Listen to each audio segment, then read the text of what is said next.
Malapit na mga idol ang playoffs ng Korean Basketball League. Ano-ano kayang team mga idol ang makakapasok sa quarterfinals? Goodbye na mga idol si Renza Bando sa Red Booster. So ayun na nga mga idol, malapit na ang end season ng Korean Basketball League para sa taong ito.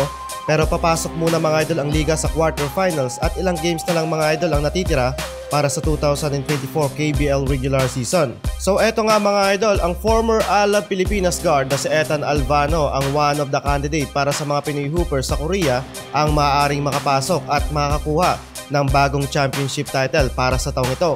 Unexpected mga idol ang mga naging play ni Ethan Alvano para sa kupunan ng Wonju DB. Makapigil hininga mga idol ang ginagawang play ni Kabayan sa KBL. As of now mga idol ay nanakaw na nila sa Red Booster ang championship title bilang top 1 seed sa ranking from the start ng KBL. Ayos to mga idol dahil sa ganitong patimpalak ng KBL mas lalong nakakahakot at gaganahan ang mga players para sa incentives.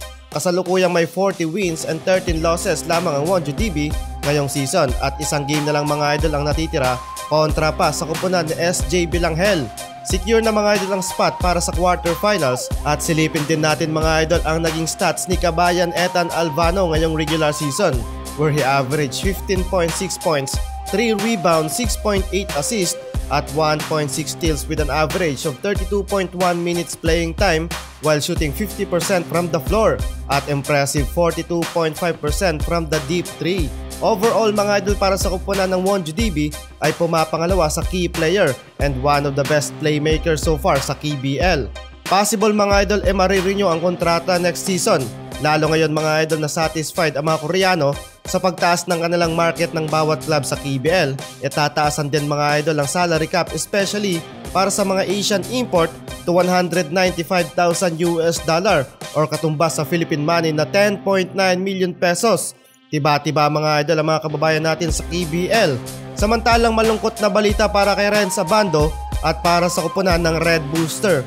Dahil sa roller coaster campaign ng club mukhang hindi na mga idol mabibigyan pa ng pagkakataon madepensahan ng KJC ang kanilang championship title. As you can see mga idol, maraming naganap sa Red Booster. 17 wins and 35 losses ang KJC this regular season at nasa pang rank 9 so far ang team nila Kai. Dahil dito mga idol mukhang bibitawan na din ng Red Booster si Renza Bando at hindi na daw mga idol marirenew pa ang kontrata sa ball club.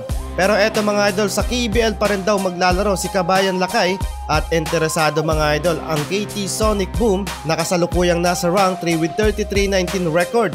Dahil sa balitang ito mga idol, may rumored na kumakalat sa Korea na interesado daw mga idol ang Red Booster sa pag-acquire. It's either kana Kevin Kiambao at Carl Tamayo. Pero wag din natin mga idol kalimutan ang former St. Benilde star, ang high flyer ng LG Sakers na si Justin Gutang, kung saan nasa rank to mga idol ang kanilang kupunan with 35-17 record. May tsansa din itong si Justin Gutang na may tanghal na pangalawang Pinoy na magkakaroon ng championship title this season.